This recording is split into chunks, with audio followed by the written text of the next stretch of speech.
Okay? Again, on behalf of the Presidential Communications Office and the Philippine Information Agency, and also SM Davao, I am Michael Uy of the Philippine Information Agency, and I'll be moderating today's Kapehan sa Davao here at SM City Mall. And this Kapehan sa Davao is live stream on the PIA, Philippine Information Agency Davao Region Facebook page. And with us here are our guests. For this Monday's Kapihan, we have the president of KSKA, PIA Farmers LP Association Davao, Ma'am Consuelo Somera. We also have from the DSWD, the PDO Project Development Officer 2 of the City Cluster Partnership Officer of Sustainable Livelihood Program 11 of Davao City DSWD, Ma'am Rosamar Provido. We also have one of the councilors here in Davao City, Councilor Tech Ocampo, and the Project Development Officer 5 of the National Senior Citizen Commission 11, Sir Philbert Brian Saliesta. And a nephrologist from the SPMC, we have Dr.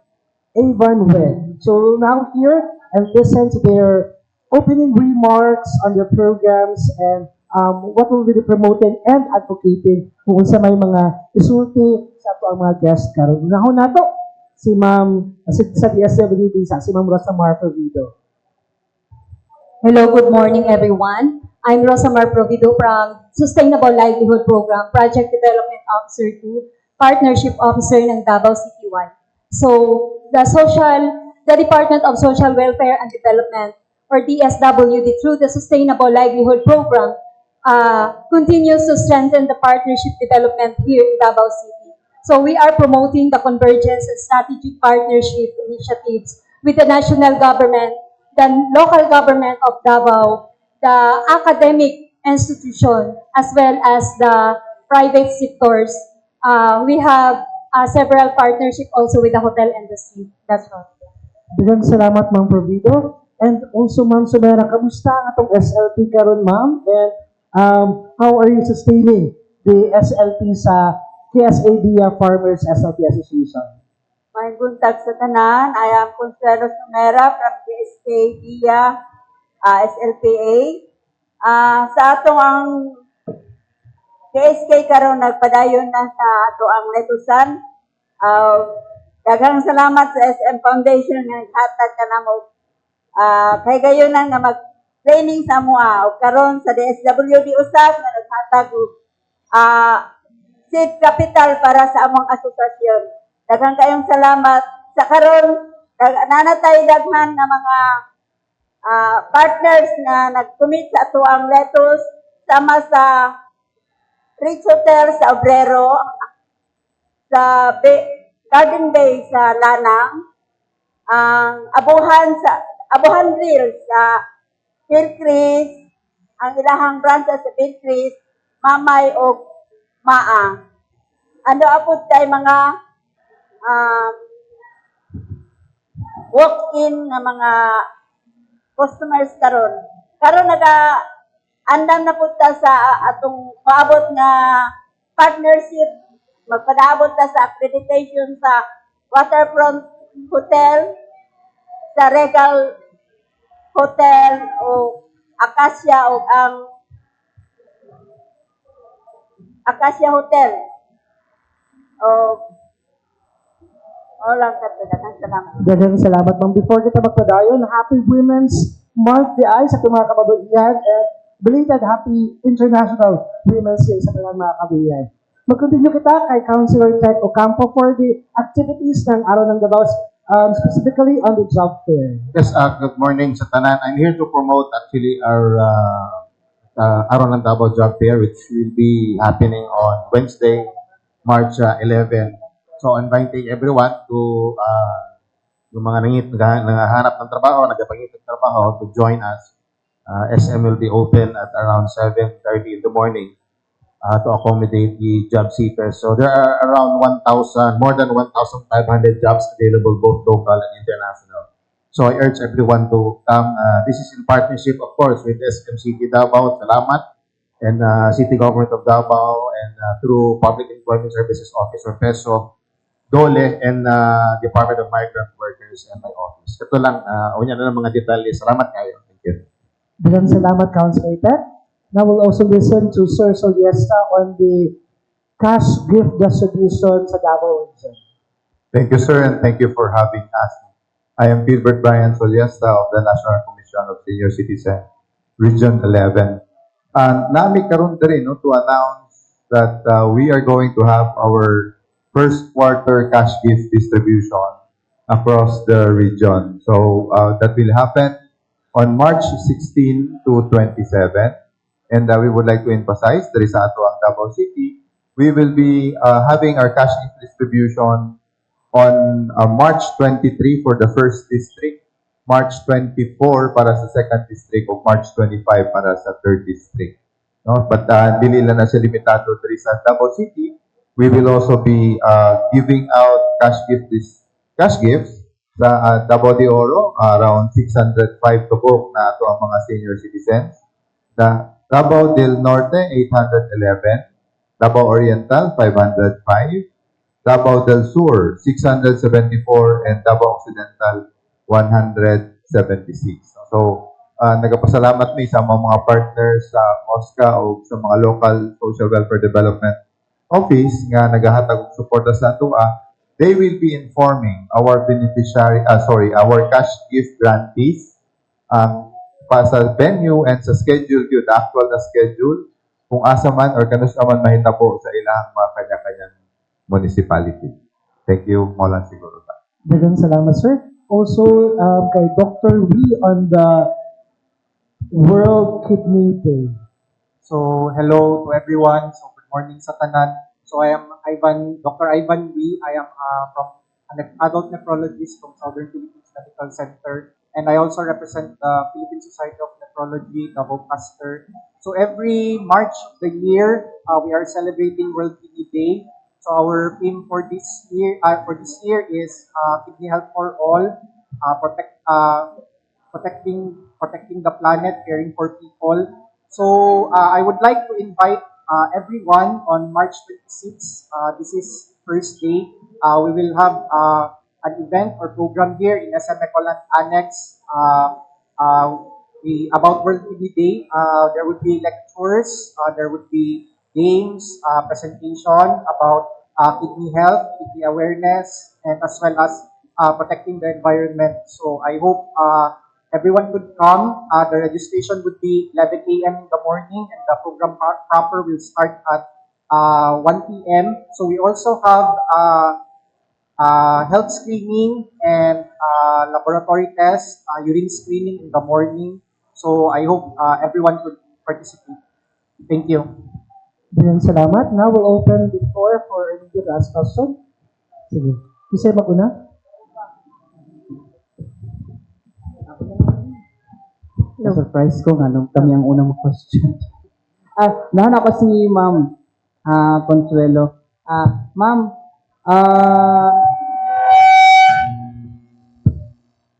sorry po.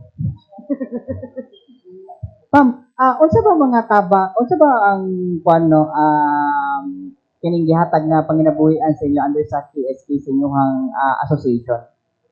Ang naghatag og panginabuhian sa mga ang DSWD nga naghatag og seed capital nga first nga gihatag nila sa amo ay 240,000. Karon nga bag-o na po nahatagan na po ni og 100,000 para sa among flat-tea lettuce hydroponic. So asan naka-base ninyo? Ang among KSKD nasa along the runway sa airport sa Kaap. Dira dapat sa may kuan ba? Bypass ba? Second bypass. Makita na nimo siya mo. Wika ka sa mamay, diretso lang ka. Subay ka sa runway, makita nimo sa dulo na adito ako ang garden. So diha nga lugar ma'am is murag labo kayo nga naay motubo diha pero mo adto mo sa welcome kayo para makakita gid mo nga nakita gid mo og daghan nga naman yung lettuce, na saging, na kamote, ay na coconut, na po may manukan, na po manok ito, na po karnero. Oh, so Oh. murag farm na Oh, ginadala. farm na yun na siya, sir. Pila mo ka book members dira, ma'am? Actually, sir, 25 mi nga nag-training sa DSWD, ay sa SM. 16 mi nga nakapasar sa DSWD. 16 mi karon nga active sa DSWD, ay nga nag-book na karon niya. Ma'am, unsa kada kung ataba ang gihatag nga seed capital sa inyo sa DSWD? Ang first naghatag sa DSWD, sir, mao ang 240,000 o karon ang 100,000 usab nga gihatag nila bago lang last year. Unsa kada ko ning atabang, ma'am? At ako kayo ng katabang, sir, kay ano makahatag ng pagkaon sa ato ang community o sa ato ang around the community usab. Sama sa mga hotel nga among gina-deliveran karon sa sama sa Ritz Hotel sa Obrero, sa Garden Bay sa Lanang,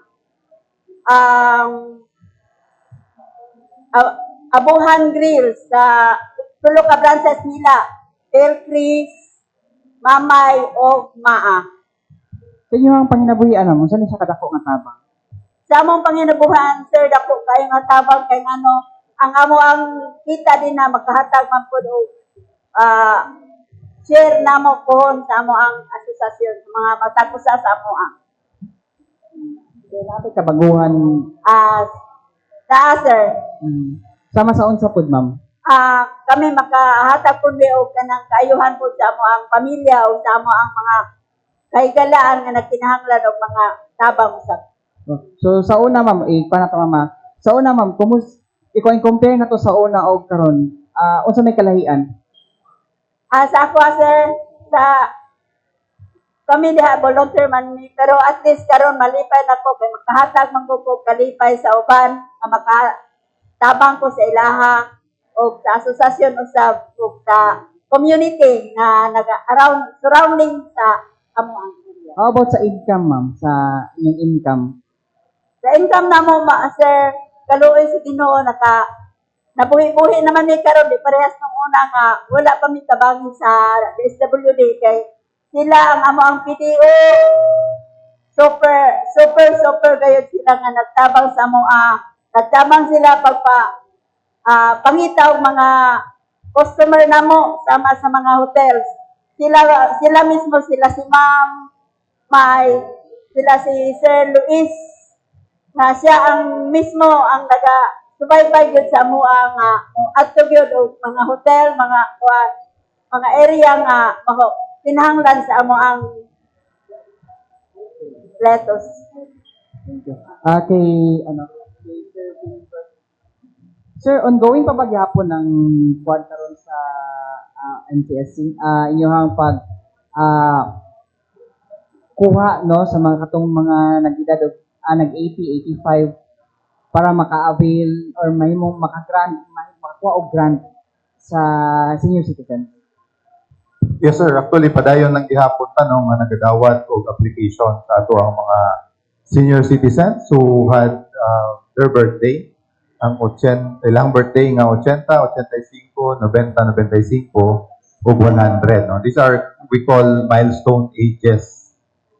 Nagapadayon gihapon tagadawat og ilahang application. Even katong nag-birthday from March 17, 2024 up to December 31, 2024, ginadawat gihapon nato until March 31. Importante kayo no nga ma-relay nato sa ilahang information kay after March 31 we don't know kung ang gihapon dawaton kay nilapas na ang tuig. But definitely we are still accepting 2025 applicants no katong mga kuan seniors or nanogenarian and octogenarian and centenarian nato sa ilahang application for 2025. So kato siguro sir no and probably we just discussed the process. Ang ato ang application are submitted to OSCA or sa ato ang local social welfare development office no. So kato ang mga opisina nga nagadawat o napo dito ang mga application forms na kinahanglan nila. I just like to add siguro sir no para sa ilahang pag-claim sa ilahang cash gift let us emphasize nga cash gift yun siya gikan sa ato national government, dili ni siya ayuda. This is actually in recognition sa ilahang contribution sa at nation building o sa ilahang contribution sa ilahang community, no, and sa pamilya na lang pod, no. So in claiming for the cash gift, they will be presenting a photocopy of their senior citizens ID issued by OSCA. No? Importante nga kato siya ang dokumento ilang mahatag kay mo to siya gina-verify na mo. Sign 3 times or thumb mark, no, kung di na sila sign, and it will be submitted during the cash gift distribution activity. What if, sir, no, 2024 siya nag-18, tapos dili siya makaabot sa March 31. So, pasabot ba aning sa 85 na siya pwede makaklaim? Pag mag-85 na siya. Unfortunately, yes sir. No? Kasi ang ato amang deadline na set is up to March 31 lang. And actually, according po sa RA 11982, 1 year lang man po ang ilang application period po. No? So, gi-extend na to gamay for this time para ma-accommodate na to itong 2024 na itong mga cash gift awardees. Kung 2025, sir, napabay deadline po na ito or Wala na pa sir yun. deadline? Wala pa. Wala. So, pwede pa katong nag-18 na atong 2025, pwede pa sila hanggang December, tama ba ko? Or 2025, yes sir. hanggang Oh, next year? Unless mag-announce make earlier na to na deadline. So, kinahanglan gid sir, pag mag-80, kung tayo, mag-80 na sila karong 2026, mas, ideal na pag before mag-birthday or after mag-birthday? After. After mag-birthday. Ina-encourage na mo, although we can accept 6 months before the birthday, pwede na lang mo dawaton, pero mas gwapo mong good na nalampas na, no? Kasi wala na kayo yung mga problema nga mugawas ana. Kasi, again, the qualification there is dapat nakaabot siya sa iyahang birthday, manggod. So, kung dili siya nakaabot sa iyahang birthday, automatic ma-disqualify siya. So, kung ga-advance sila o hatag o application sa AMUA, we still have to verify at the time na muhatag na tag cash gift distribution sa cash gift sa ilaha, basic wala sila kaabot sa ilang birthday, so there's that possibility. That's why gina-encourage na mo or ginasiguro na to nga mas maayog after na lang. Sir, pila ba ka-days ang tawagan ni processing? Actually, dili siya number of days atong ginatanaw diri for purposes kasi of kaning cost efficiency nato no sa operation. Every quarter may nagapagawas o cash gift distribution kaya amo man ituyo kami mismo ang muhatod o kaning ato ang mga cash gift. So lisod pud para sa amo ako every month may manggawas. So Ang processing nga pwede na approve na ang ilahang kuan. yes sir. So Pila ka days pa? So, mao na karon sir, no? So, regardless kung unsa ang adlawan nilang gihatag sa ato, na-cut off, mahulog, magod na ingana, no? So, even if January sila mo submit sa AMUA, itunong gyud nato ang ilahang cash gift distribution sa time, sa schedule nga gisulti sa commission. Thank you, sir. Nasa lang kay Dr. Ivan. Sir, always na gina-discuss din no, about ang usang alaga sa ato ang kidneys because right now isa ang kidney failure sa top, I don't know if top 10 sa mortality sa ato ang sa ato diri sa nasod. Sir, pwede ba niyo ma-discuss sir unsa ka importante nga alagaan ng kidney? So, good morning usab sa tanan no. So, importante gud nga alagaan ng kidney kay mao man gud ni siya ang atong kidney or atong mga bato mao ni siyang organ nga kanang nagasala sa mga waste sa atong lawas no. So, ang top 2 nga common cause nganong ma-dialysis or magka-chronic kidney disease usually high blood, diabetes no. So, importante nga gina-check nato always atong blood pressure, atong sugar, especially pag kanang mga senior na, no? Kay dira man usually magawas na siya ng mga sakit. Isa po sa importante nga cause ano madaot ang kidney or mag-kidney failure is kanang kidney stones. So, importante nga always keep hydrated. Iwasan nga dili ma-dehydrate.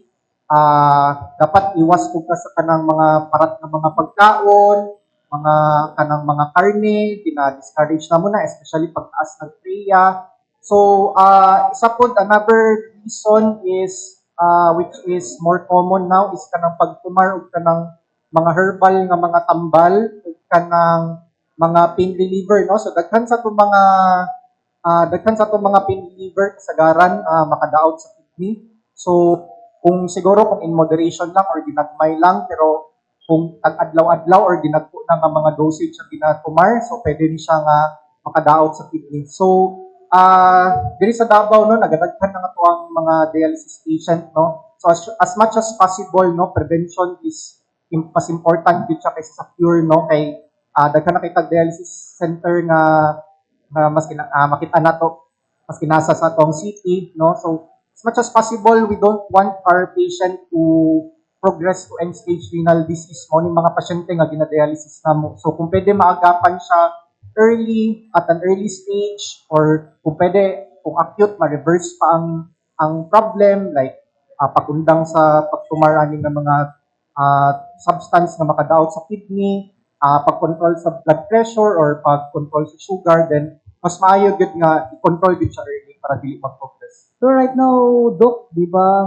ma-observe nato na yung mga info na nagagawas na ang mga bata, ang mga edad karon na naga-undergo hemodialysis kay nagkabata. Actually, correct na siya, sir, no? So, nagkabata ng mga pasyente nga nag-undergo dialysis kay ang atuang mga dating mga sakit na makita na nato usually sa mga tigulang or sa mga older patients like hypertension, diabetes, kasagaran makita na pud nato karon sa mga bata nato nga mga patient, no? Daghan na sa mga 20s or maskin wala pa kabot 20s, mga high blood na or tagas na sugar. So part po dani ang diet na kinakaon nila kanang mga sigkaog mga tamis, no, sigkaog mga parat or mga tambok na mga food. So tinuod gid na siya nagkabata na gyud. And sometimes kanang ganing gusto magpagwapo nagatake og kanang mga high protein nga mga substance, mag-increase po na siya sa pressure sa atong kidney, no, makalid po na siya to kidney failure kanang mga naga-gym and all, no. So, kung sa may angay buhaton na ni Doc, no, advice So, sa mga tao. So kung sa mga bata, no, mas better gud nga kung wala pay problem sa kidney, always keep well hydrated, no. Dapat ang tubig nato nga pag-inom sakto, that is around 2 to 3 liters per day gud nga fluid intake. Pag if ever sa mga edad-edaran nato or mga pasyente nato nga taga-subiti, no, kailangan agad na sila maintenance dapat iwas gid sa mga tambok or mga parat kay isa po na sa factor nga nagapataas sa atong blood pressure. If diabetic, kailangan control po ang atong diabetes, always nagapa-check up sa doktor para ma-monitor nga normal ang sugar, no. Even sa balay dapat naga-monitor po sugar if diabetic, naga-monitor po BP if high blood, no. Bien, salamat. Okay. Kay Councilor Tech, Councilor, on the job fair, isa'y pinakadaghan or most common na mga kanang vacancies available for this araw ng Davao Job Fair. So, yung mga top 5 na common na ginapangita karon sa mga employers. Well, there are around 5,568 job vacancies to be exact.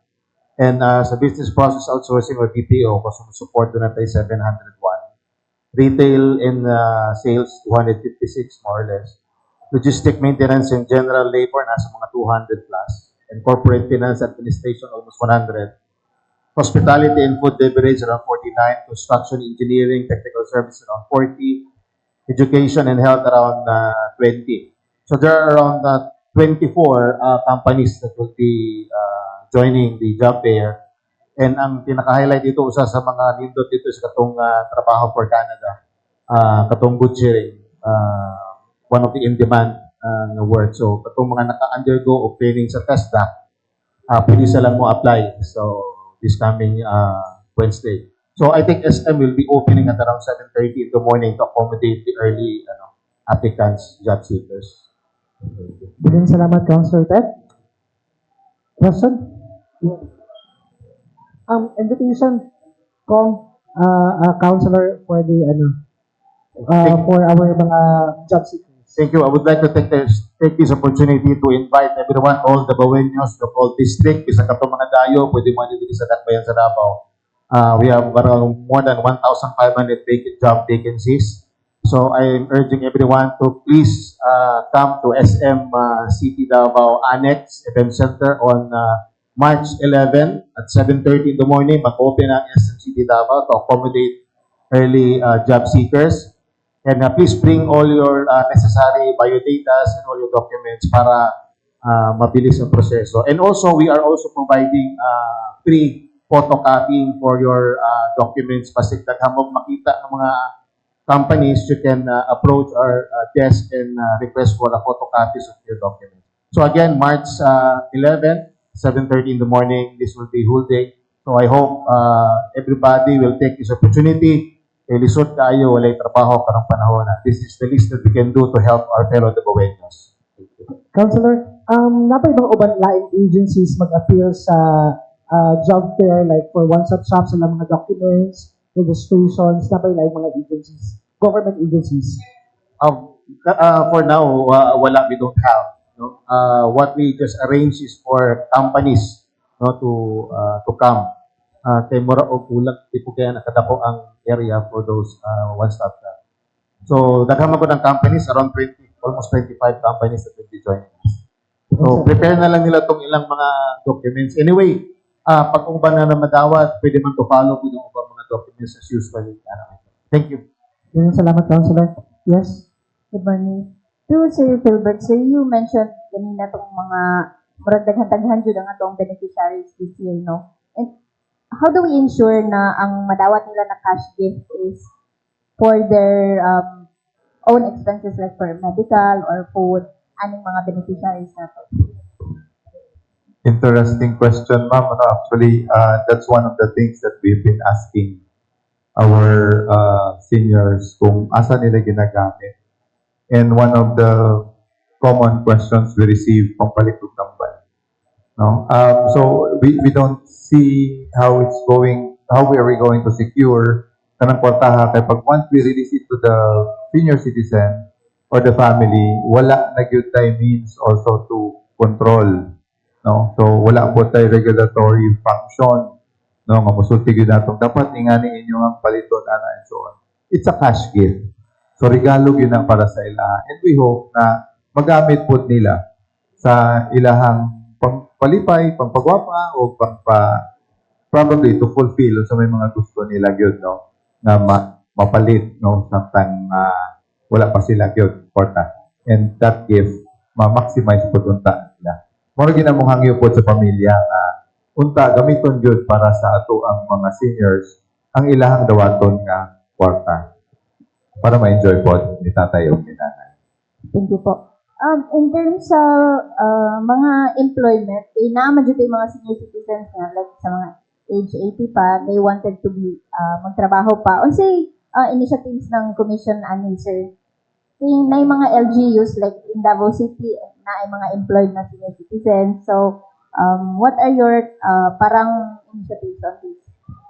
Actually, akong pasalamat na mo, ma'am, no, sa initiative sa Davao City through our OSCA head, Mr. Borja, na naghatag po ka ng avenue, no, para ma-employ po nato ato ang mga senior citizens. And right now, we are actually working on the program na pwede pa natong ipa-expand or natong i-share po sa laing mga probinsya ang ato ang inganang mga programa.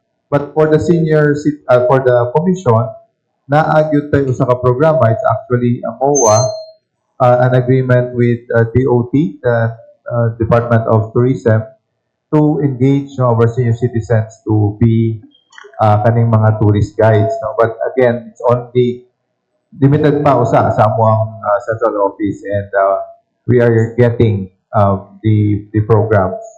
We're expecting actually na mag-issue po sila o programa that will be implemented rin sa ato.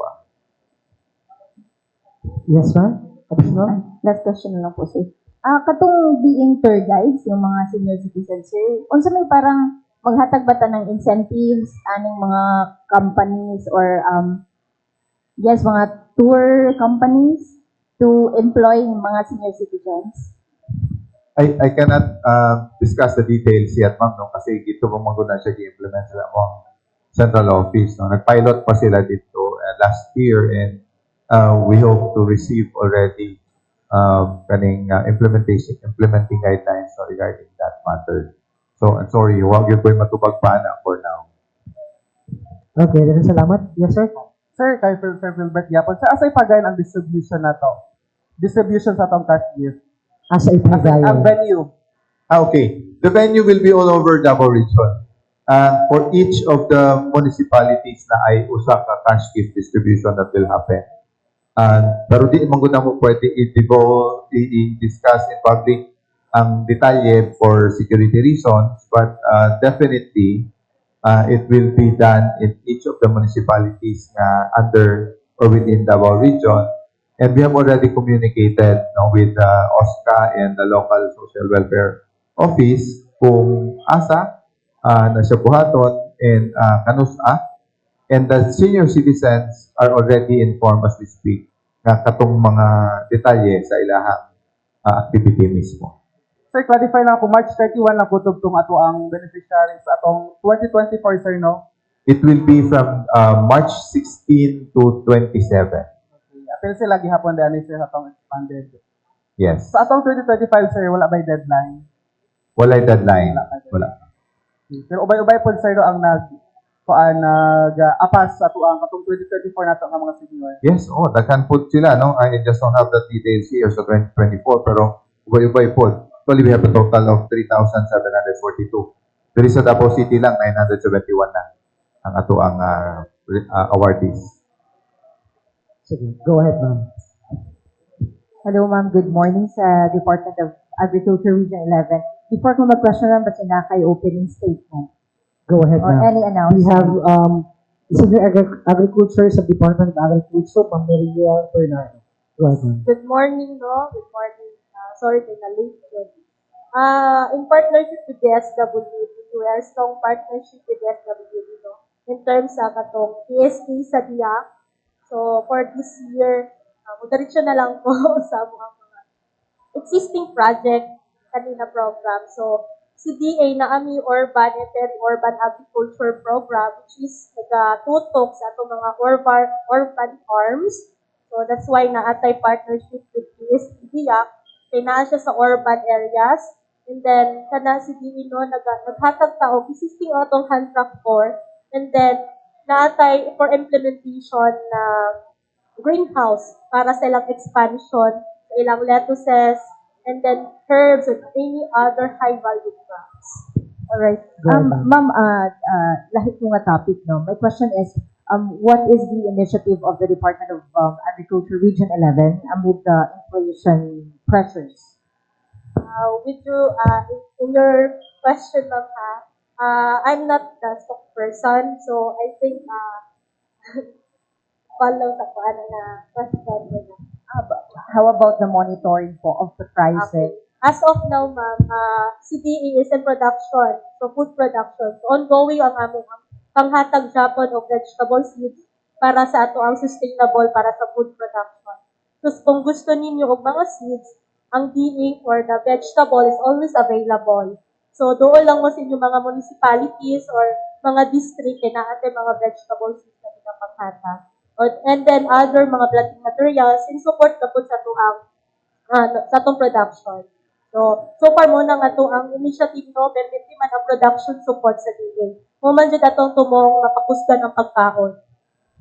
Sa monitoring sa mga presyo, how regular do you do that? In monitoring sa presyo, we have the marketing division. So as of now, I don't have the data. So we focus on marketing area, in production area po ko.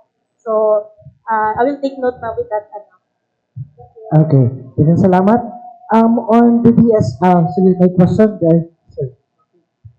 Sorry, mayong buntag. Kaya naglingkod man ko, ang inyong abang lingkod, wata nagtindog. But anyway, diretso ta kang Councilor Tech, no? With the nato nga job fair this Wednesday. Mag-ask ko, with regards sa usa may mga nato nga in demand yun na trabaho nga siyempre usog nga kaumpod sa mga fresh graduate ug sa nangita pa og mga trabaho gyud when it comes to ang atong mga kaigsunan na naglisod sila pangita ko sa haom na trabaho and also sa tuang mga nagatrabaho abroad. Salamat po. Sa trabaho abroad, aside from other in-demand jobs sa abroad, katong to butcher yun, medyo taas ang demand and medyo daghan sila kinahanglan. So katong mga ni-undergo nag-training sa TESDA in butchering or do na experience in butchering, they can come. And other in-demand jobs, basically halos tanan magod eh. Especially now nga naglisod ang panahon karon, everybody's looking for a job. So there are a lot of vacancies really, no? That depends on the qualifications of the person. But there are many job openings na pwede nilang applyan. More than 1,500 because there's a lot. So diha na mag-shopping na lang sila tanan din kung asa sila gusto nila o muhaom silang qualification. Kasagaran man pod of course ang atong mga na-hire on the spot kay kasagaran magdungan no kung ma-hire on the spot but unsay atong reminders katong sa mga mukomit ra gyud sa ilahang when it comes to masudlan sila sa trabaho na ilang ina-applyan. Well, you just learn to love your job kung madawat ka. So good luck sa tanang mga apply and I pray and hope that daghan ang ma-hire on the spot on that day. To Dr. Wee, no, mag-guilty man minta ng mga patanon aning sa kidney, no. But of course, walay pili nga edad kung magaling katong sa atong kidney, no. Kung musobra inom sa mga tamis, kaon og tambok para unsa atong mga general reminders for our young ones at mga not so young ones na dapat pangalagaan nato nga ato ang mga kidneys. So sige, so for the young ones there, no, number one yun is drink lots of water, no. Kung naay ginabati, dili gyud pagkumpiyansa, consult your doctor yun. Iwas yun sa kanang mga supplements, kanang mga pain relievers yun. And kung naagid ginabati, kailangan mag-check up yun sa doktor, no. BP monitoring is also important na sa not only para sa mga tigulang pati sa mga batanon na kay common po ang disease nga glomerulonephritis, no. So sometimes pwede siya hereditary or secondary to another cause, no, ng mga sakit like for example lupus, no, lupus nephritis could also cause a problem in the kidney. So if nagid ginabati kailangan magpa-check up yun. And another thing would be kanang like for example kanang makitaan nga nagabula-bula ang pag-ihi, no. It is usually a sign of protein leaking sa urine. So if ever na mga ingana or kanang like for example nag-ihi og dugo, no, dili lang gid magkumpiyansa. And another thing is especially for mga females and mga even male patients with kidney stone kasi kidney stone is common sa mga younger, no. If ever nga kanang nagasakit ang lower back or for example nag-ihi og dugo, so kailangan gid na siya ma-work up din. Salamat. Attorney, Dr. Wu, sa kanadi ay kung sa'yo mga advice na to on the vitamins sa mga bata and okay lang ba na siya mag-schedule intake of vitamins considering their kidney also and also kanang mga parents and mga adults na mag-take their medicines kay di kalintura o sa advice on gisipon diretso dayon og mga vitamins, especially all that we intake na ikwan sa kidney. Usually sa vitamins, if wala may problem sa kidney, ang excess vitamins would be excreted lang by our urinary system, no. But if excessive intake of let's say vitamin C of more than 2 grams per day, this could be a predisposition na to kidney stone, no, na pwede makadaot sa kidney. In terms sa kanang mga nagasipon ug ubo, dili kita pwede nga magpataka og inom dayon og antibiotic, no. Daghan pud ta mga antibiotic na ang excretion niya is sa kidney and pwede siya nga nephrotoxic or makadaot siya sa kidney. So dapat doktor gid ang mag-prescribe, dili gid ka nang palit sometimes manggod kay makuha lang, mapalit lang nila dayon over the counter, no? So dapat prescribed yun ang antibiotic ka na makitaan din sa doktor na warranted yun nga start ang patient with antibiotic. Maraming salamat, Dr. Lee. On the DSWD, ma'am, on the SLP, pila na makadaghan ang atong SLP dito sa Davao and pila kadaghan ang sustaining jud or active the SLP dito sa Davao? Sa Davao City po, ang Sustainable Livelihood Program Implemented Project for 2025, around sa 900 program beneficiaries served, 900 beneficiaries served, and then na ay mga pipilapot ka mga association na naadyo sila potential nga mga association nga mo proceed sa ikaduha ka tuig sa ilahang phases. So, maong si KSKDIA, isa sila sa nakadawat sa 100,000 as incentives fund para sa expansion or additional funding para sa ilahang lettuce production. So, isa pa di ay si KSKDIA is sila isa ka beneficiary sa kabalikat sa kabuhayan through a partnership sa SM Foundation. Diha ni sulod si TESDA, si DA, si DOLE, o si DSWD. So, through partnership, nagkulab ang mga interagencies, national agencies para matabangan ang maong association and then na tagaan sa maong seed capital fund. So, nauna si capacity building program or training sa association bago si seed capital. So, sa diha pa lang, na sila igo na kahanay or kabansay kung unsaon nila pag-manage ang ilahang farm production. Yeah. So, mga pila ka percent ang na-potential ma'am from the 2025 to 2026 na matagaan o another funding ng DSWD? So, naas sila sa ang 2026 serve, open pa man hinuon sila hantod karon. So, naas sa mga 80% to 90% na active pa ang mga association. Kay Ma'am Sumera, Ma'am, kung sa'yo advice nimo ma'am sa katong mga SLP na medyo hinay-hinay o medyo pa makita na ito sustainable. Kung sa'yo gibuhat ninyo aron maging sustainable ang inyong SLP association.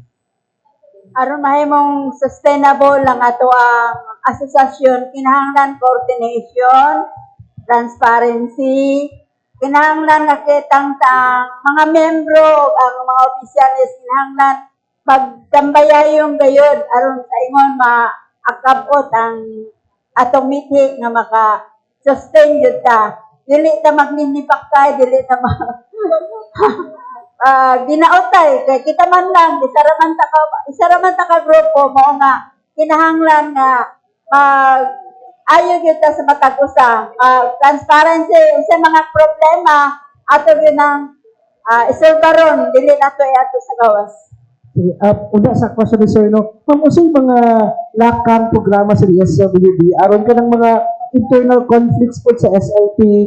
Siyempre, isa man na sa mga triggering factor nga nung pagbulag ang asosasyon, aron nga mas mo-continue po na patay mga programa nga ginagawa ng DSWD, ana. So, naa si monitoring, sir.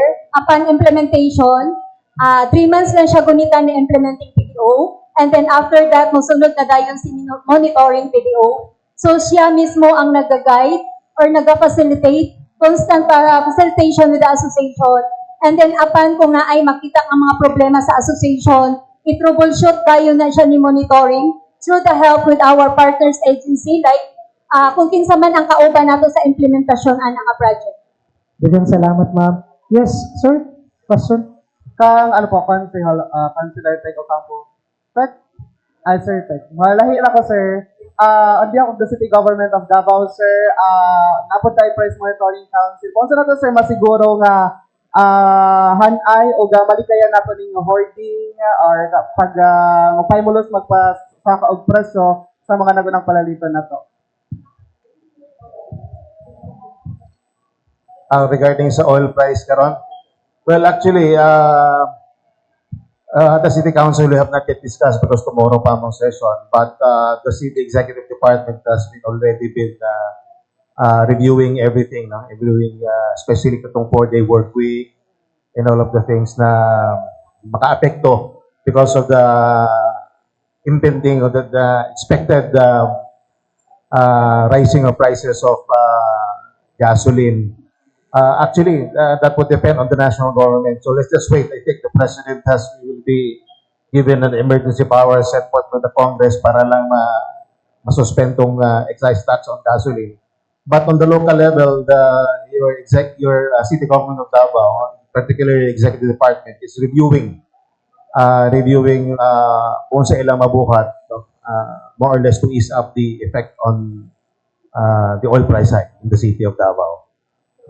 Thank you, sir. Sa mga lang sa NCSC or DSWD, nabatay mga lakang food, sir, if or magpatuman po ba 4-day work week?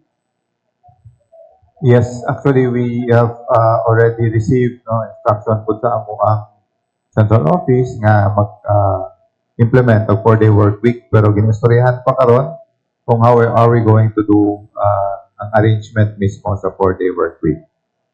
Sa DSWD po.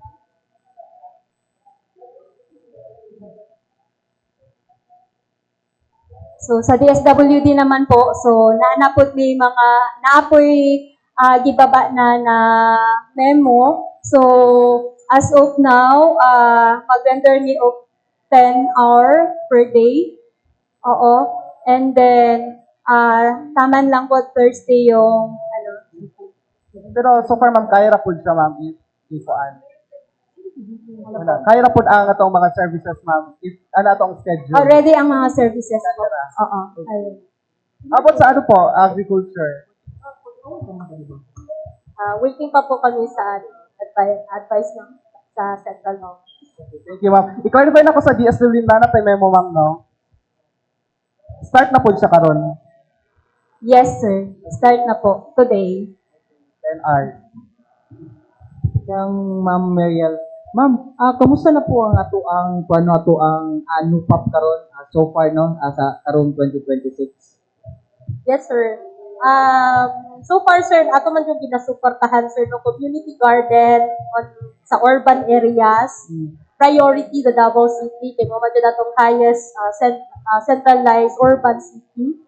And then natin gulayan sa paaralan hapon. And then karon for this year and for next year, natin gulayan sa lungsod. So, kana siya no, nag-expand ang ato ang programa sa DPAP. And then, kani siya, partnership nato with KSKPIAP and SWD. So, part of the production, naapotay na hatag na taas po no na production. Bahala ginag may mostly bangkod sa ato ang urban is backyard, containerized. So, baski ginagmay, as long as daghan sila ga-produce, gataas, gahatag na po taong production para sa ilaha. Right now, ma'am, aside sa pag-partner no sa SLP sa tuwang diya sa video, sa palaing mga initiative sa DA karon no nga para mas banaghaning mga gulayan sa barangay, paralan o sa lungsod.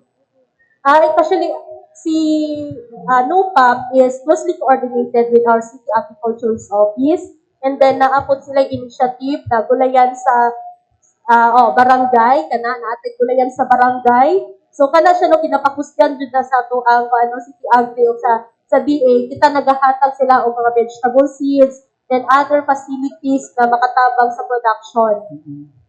So, other than that, ma'am, napabay mga grupo, ma'am, nga civil society organization na nag-express o interest na gusto po nila magtanong po?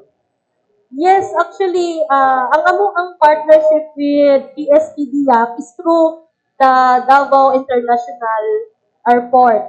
Kaya sila man ang ato ang CSO accredited sa DA. So, sila ang ato ang program ng nila is fund transfer for the establishment sa greenhouse. It's worth 1.9 million. So, kana siya is ongoing na siya this year. Makatabang na siya sa ato ang expansion sa ato ang lettuce. Dili lang lettuce, but pwede kita magpatubo og mga high-end, high-value like tomato and mga talong and mga bell pepper sa greenhouse. So, basta kamo as accredited farmers association or accredited group, pwede ta makatabang sa DA. O saan nga accreditation? Ang gikan sa DA? Or Dito sa DA, sir. CSO accreditation from DA. sa DA nga accreditation? Yes po, oo. So, kung na-interesado nga mag-apply, Mo ano lang sila sir, mo duol lang sa mo sa DA, and then unsaon nila pag-accredit as CSO accredited. so how about sa katong gusto mo avail sa mga seedlings po? Kana sir is available lang jud sa DA sir. Kung naa tayo like vegetable seeds, naa jud tayo available for backyard. Pero kung gusto mo og 1 hectare, dinagpo na na production, we need a letter of intent, mag-request ka kay para ma-ready lang po nato. How about ma'am ka ng mga offices ma'am na interesado nga mag-backyard? Yes, ginaawhag po no sa National Urban, Peri-Urban. Kay isa po sa itong mga beneficiaries, mga employees on the national government or LGU. So kamo as like DSWD, isa po na sa mga beneficiary na to, pwede mo mag-request sa DA through sa NUPA, kung mga yumuog seats. Okay, thank you ma'am. Bilang salamat na pagpapangutana ng atong mga media. We fully cover the items na si Ma'am Consuelo, pinag-edad din mo, ma'am? 69, mag-70 na po sa April. Ayan, mag-70. Hapit na ta sa kuan, sa listahan sa NC. Oo. Gamay-gamay na lang na, ma'am. Gamay-gamay na ito na, sir. Karon pabinawan na nato ang closing statements coming from our guests, dugo ng mga advocacies, dugo ng mga promotions. Unahon nato from our Department of Agriculture, Ma'am Mariel Bernardo. In behalf no sa among ang Regional Executive Director Ricardo D. Gonzaga, so ginaawhag na mo tanan natong mga beneficiary na ang DA through sa atong mga LGU, Municipal Agriculture's Office, na ating mga vegetable seeds kung gusto mo mag-avail.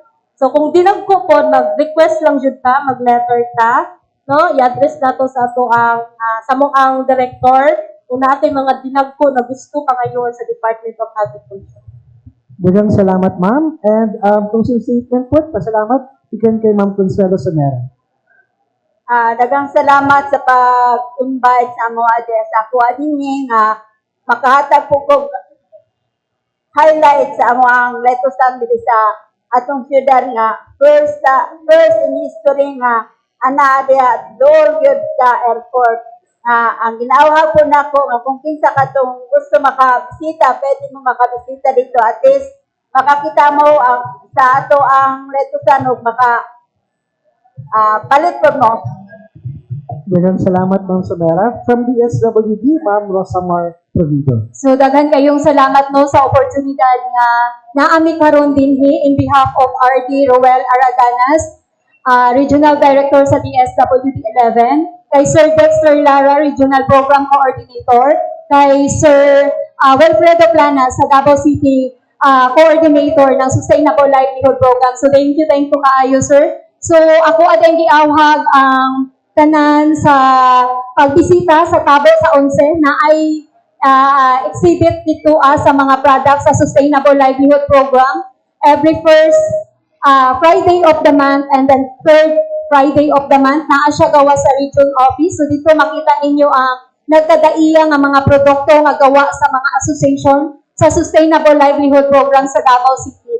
And I would like to thank you also the City Government of Davao sa always nga pag-support sa mga katikaran sa Sustainable Livelihood Program na mga activities diri sa Davao City. Sa ato ang mga national agencies po like DA, ma'am, thank you kaayo ma'am sa always nga pag-support, paghatag og technical assistance sa ato ang mga program beneficiaries sa TESDA, sa DOLE, o sa uban pa nga mga ahensya nga dako kayong tabang para sa kalambuan sa implementation diri sa Sustainable Livelihood Program sa Davao City. Thank you kaayo.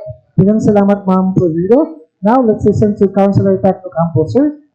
First of all, I would like to thank SMCT Davao for partnering also with us for the Araw ng Davao Job Fair on March 11. And of course, in partnership also with the City Government of Davao, with the Public Employment Services Office, including the Department of Labor and Employment, pati ang Department of Migrant Workers. And before I end, I would like to emphasize that there are two countries who are in need of skilled workers. Number one is Canada, who is in need of industrial meat cutter, slaughterers of meat, trimmers. In Finland also, they're looking for skilled workers, welders, electrical cabinet workers, motor rewinders, CNC mechanics, machinists.